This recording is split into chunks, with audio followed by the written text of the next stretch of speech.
because the first thing I talked about on Tuesday that everybody said was really helpful is I talked about where we are in the quilt and what we're working on now and how it fits into the whole quilt pieces. And so I've got this other um, picture of the quilt that I actually drew some little annotations on. And so I've just brought that up. If I can grab it here. Where'd it go? It's easy on your computers. On my computer, I got all these windows open. And so this is where we are. We finished the centerpiece in month one. And so now we're working on what I call quadrants, but really what it is they've divided the quilt into like a huge 9 patch. And so by the time we're done, we will have these different quadrants done and we will sew them together like a 9 patch. So you got the center done. Now we're working on the middle quadrants, which are these four out here.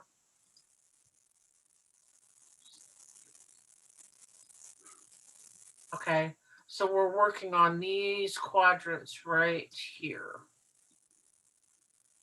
And so I numbered there where these 8 blocks that we're making today are going to go in the overall quilt. All right. And so this month we're making these guys right here, 8 of these guys. All right. Next month we will make 8 of these guys right here. And then the next month we will put this 4 patch together. Okay, so we will end up with these 4 patches here, and then we will start working on the outer circles, and those are the same that we will make. You know that these, I think we're making the diagonal patches, so I think we make this patch and this patch 1 month, and this patch and this patch another month. And so, and that's what we will continue to do until we're done. So does everybody kind of get where we are and what we're working on this month? Yep. Okay. So now I will switch to the camera.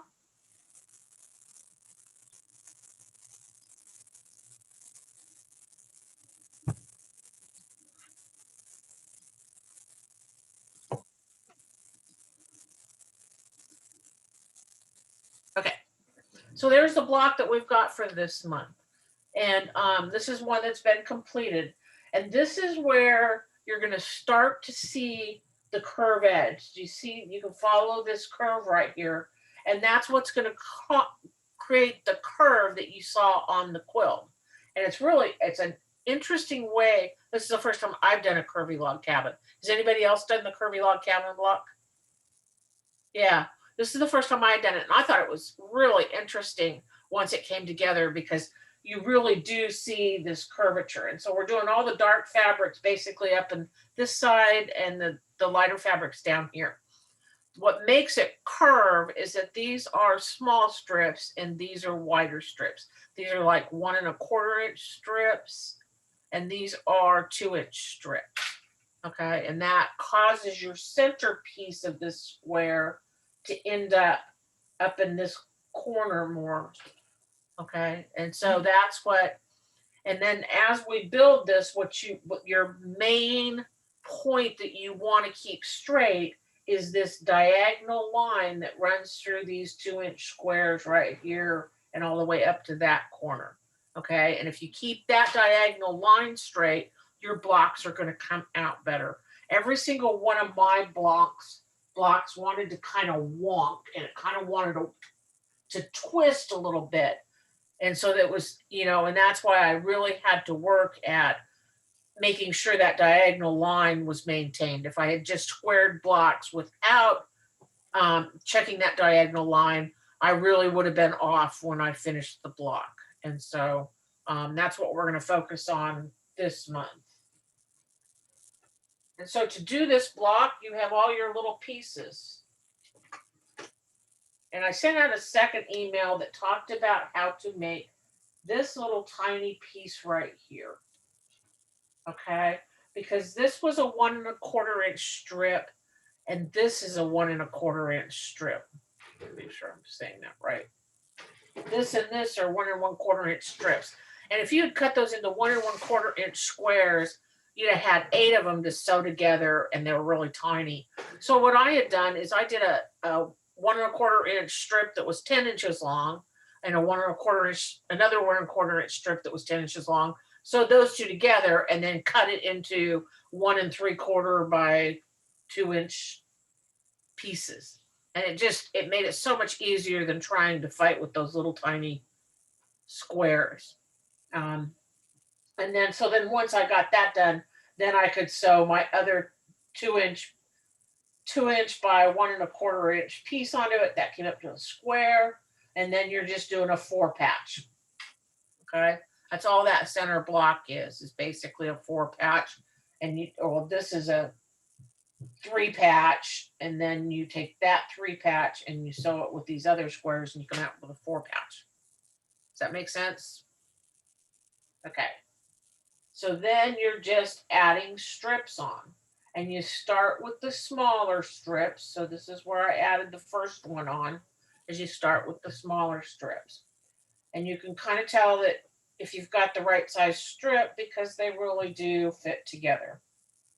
And so if I take my next strip that I'm going to sew on and I line it up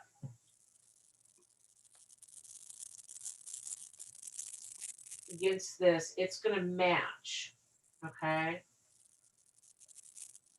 The further out you get in the block, you're going to come across where it's kind of, it's a little bit off. And then you use the technique that I talked about last month where you kind of ease it in and to make the difference. And so this time I'm going to try to show you where I'm actually sewing. And hopefully you guys will be able to see that sideways, of course. Okay. And so I'm going to line that edge up, put my foot down, turn my machine on first.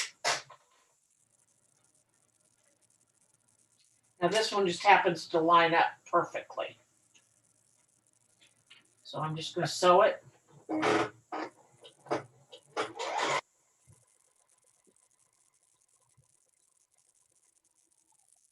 And this is the real trick this month is, does everybody know how to chain stitch?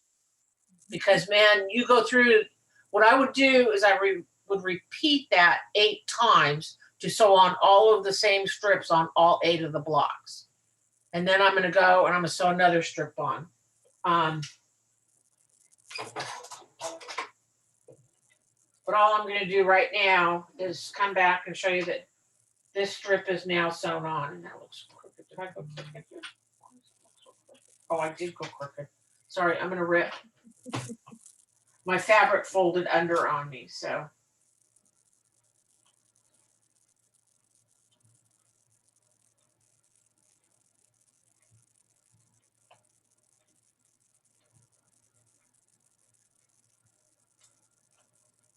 Oh, I have to fix that. See where my seams come apart a little bit? That's where it started folding under, so fix that real quick.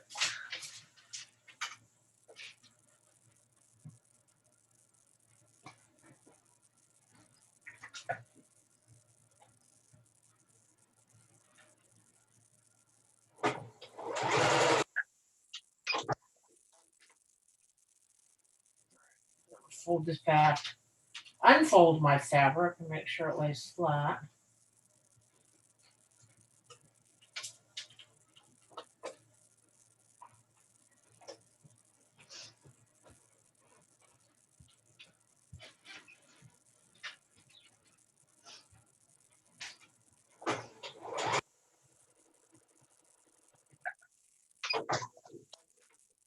Okay. Looks much better. And then I'm going to take my next side. Oh, okay. So now I've got the 2 sides on. As soon as I get done with 2 sides, this is when I'm going to press. Okay. Let's press this out just a little bit here. You know, you can press with every block, with every strip you sew on, or what I was doing is waiting until I got 2 strips sewn on, and so they're folded back like this, and then I kind of press here, I kind of press there, fold this one out and press it, and fold that one out there and press it, and it really aligns all your seams the way that you want to have them aligned to stitch. Okay, so now I'm going to put on my next piece.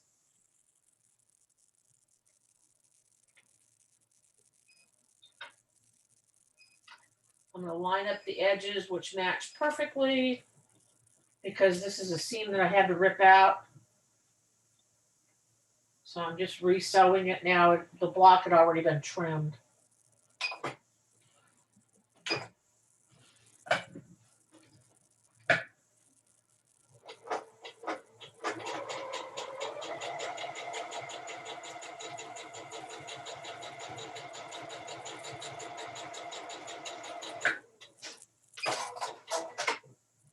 Okay. I'm going to grab my next piece, which is this one.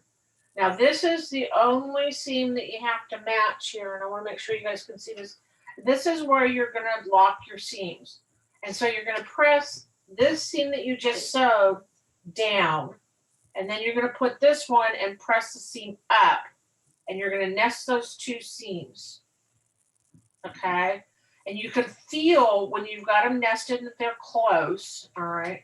And so when I put this under here, I'm not lining up my edges very quickly. When the top part is flipped up and the bottom of the top part is flipped towards the machine and the bottom is flipped away from the machine, you're going to get a really nice lock, because just like we talked last month where you can ease that fabric in, and the feed dogs are only feeding the bottom. So it's going to feed the bottom a little bit faster than it feeds the top. And so what it's going to do is it's going to pull that bottom seam in while that top seam is going to jam up against it more this way. And you get this really beautiful tight point right there that will always match. Okay, so let me make this happen.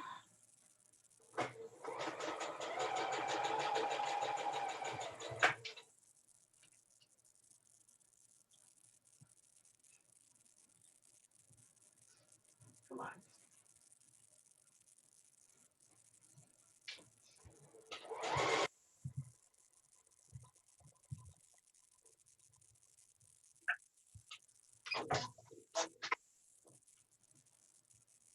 And so there is a really beautiful point.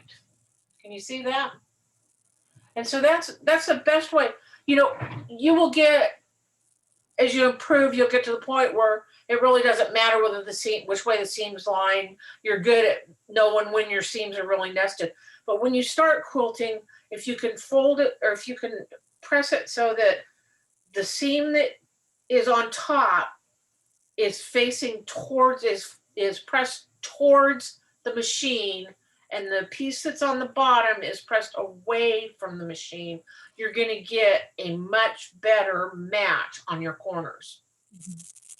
Okay, so then I've got 2 pieces sewn on, then I press. And so I'm going to turn it here, I'm going to press my seam flat, press my seam flat, and then I'm going to press them out.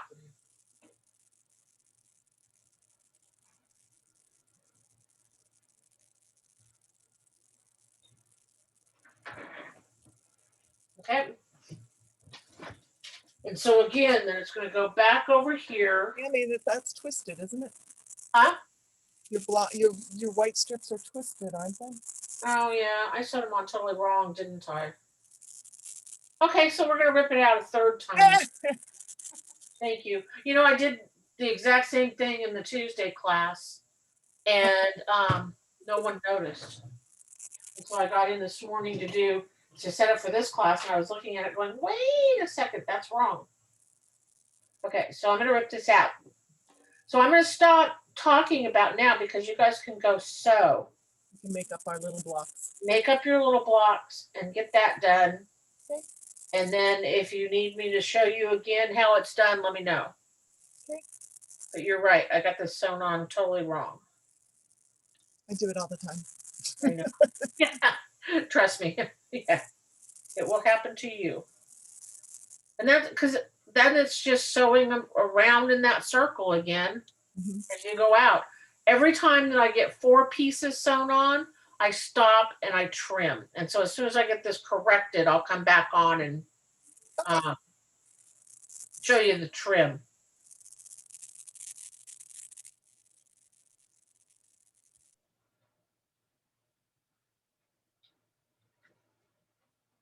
Okay.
I unmuted. Tell me if my machine is too loud.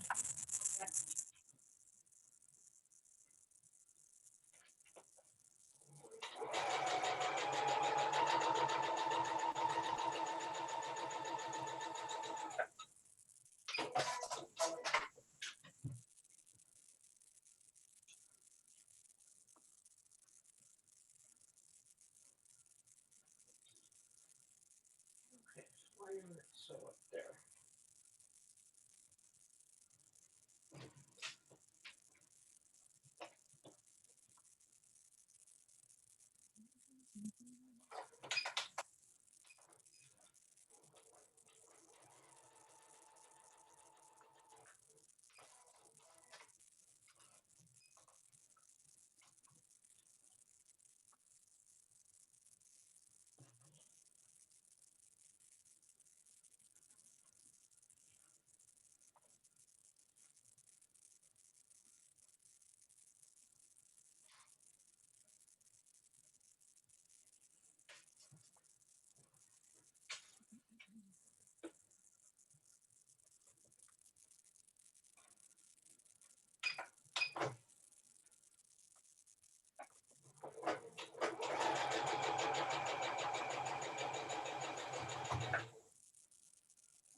Today's just not my day. Some days are like that.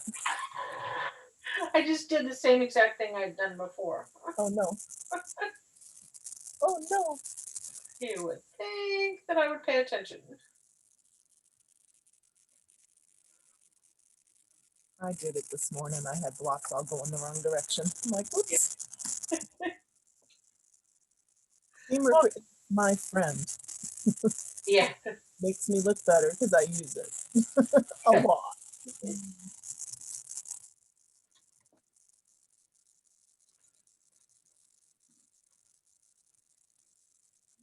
Mm. Well, quilting just teaches you patience, you know.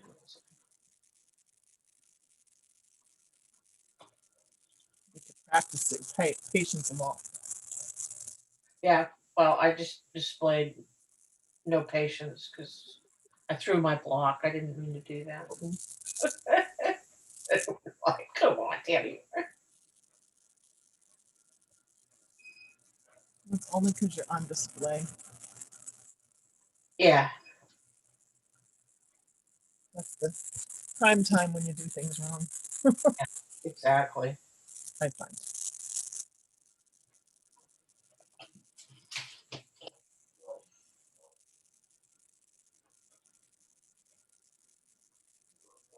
Dorothy and Robin are chatting on that text you sent. Yes, I noticed that. That's what's cool about having this other camera now is because I can actually have my phone free to, you know, if any of you guys are texting saying, hey, I can't get in, I could actually see your text this morning. So, That was good because I couldn't get in. yeah.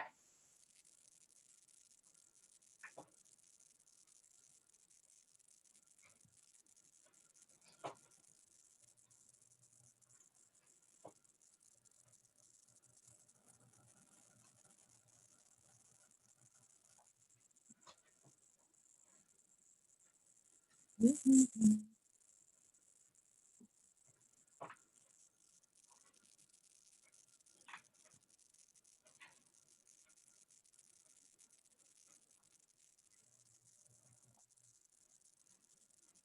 I kind of enjoyed these blocks this month just because, you know, really there was only one point that was important and, you know, so it was fairly stress free. Mhm. I can get squares to match up pretty well. You know, it was the triangle points that I'm still working on.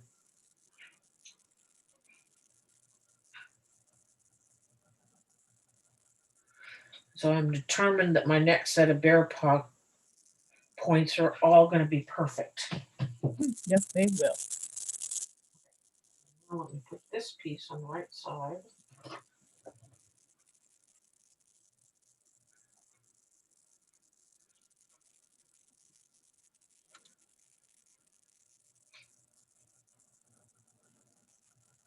Now it's too short. Well, it should be short. No, but that's the way it is.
So did you guys know that the Hampton Roads Quilt Show actually was live this year?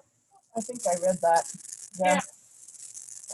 We went down to Norfolk last weekend to see my son. You could have gone. You were down there. I know, and it was like, oh my gosh, I can't believe it. Huh. But I chose to spend time with my son. He would have enjoyed it. Yeah, right.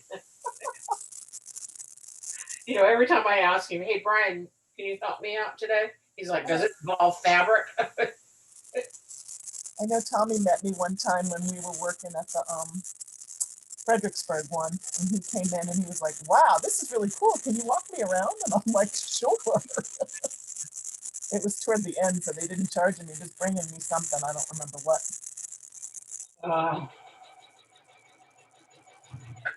Brian has spent too many hours over here moving boxes and Yep. taking photographs of fabric and oh my gosh.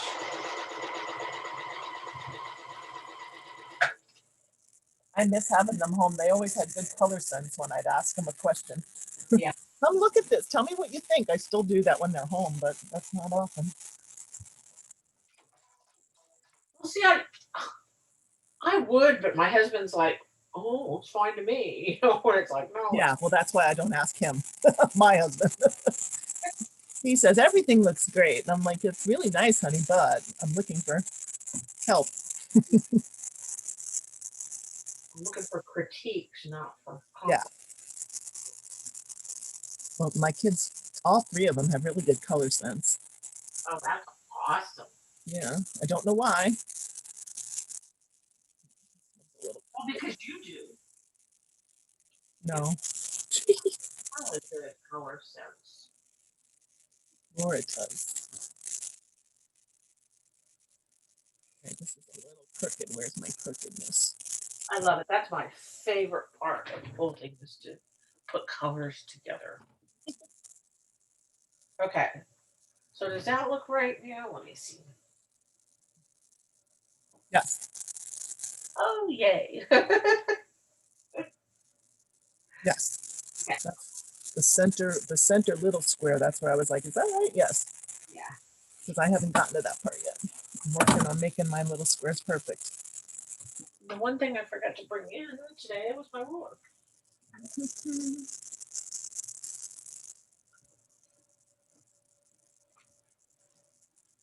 Hey.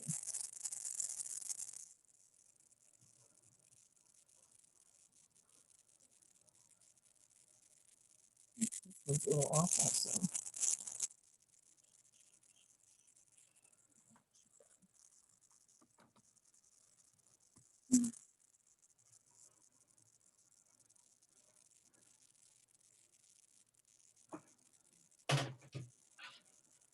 Must have been a little tiny bit too small. Okay.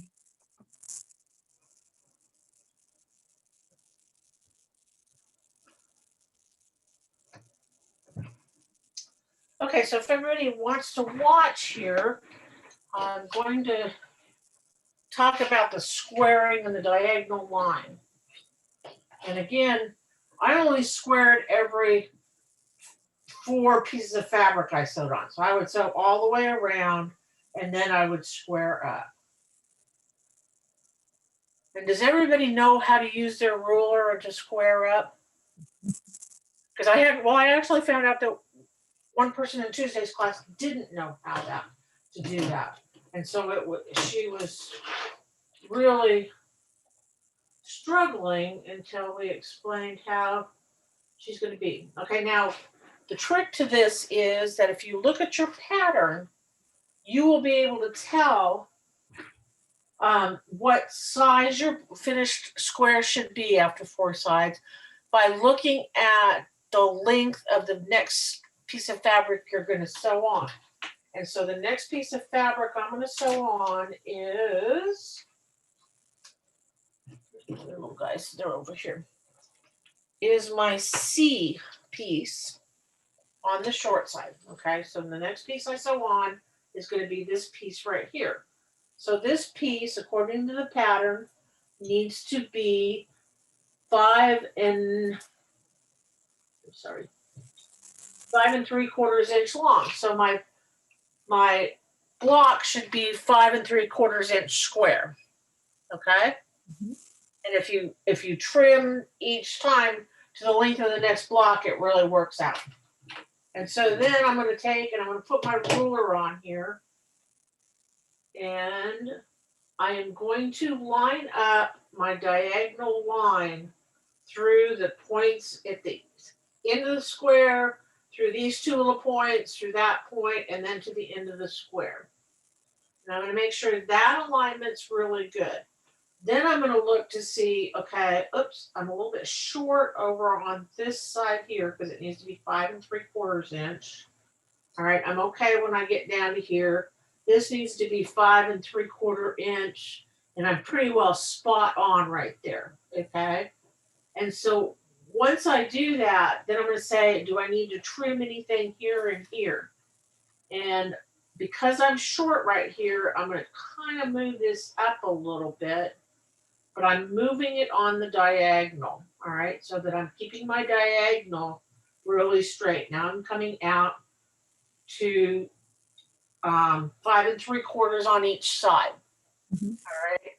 And now I'm looking at it and I'm a little bit less short over here. So I'm going to keep it just the way it is. All right. So I trim off anything excess here and here, of which there's none.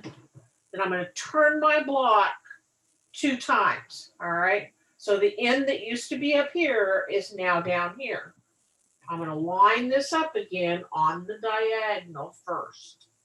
Okay, and I'm going to get my diagonal really straight. Okay. I can see it better on the computer than I can at real. Then I'm going to line up these two sides, which have already been trimmed, at my 5 3/4 inch. But again, I'm going to only move it diagonally. All right, because I want to make sure my priority is keeping that diagonal line straight. I line up that at 6 3/4 inch, and I line up that at 6 3/4 inch, and I trim these two sides. Okay, and that's how you're going to trim up your block. And so if you do that every 4 times you go around, there's very little spare room here. Okay, so you really got to pay attention. Don't trim off a whole heck of a lot. But it will tend to want to wonk a little bit, so you will always be trimming just a little tiny bit off someplace. And then, so by the time you get out to that 12.5 inch finished square, you want that diagonal line to still remain straight. Does that make sense? Everybody, any questions? Nope, got it. Okay. So on. So at this point, I'm going to stop recording, and it's just sewing Okay. until we get done with the class at noon. Okay.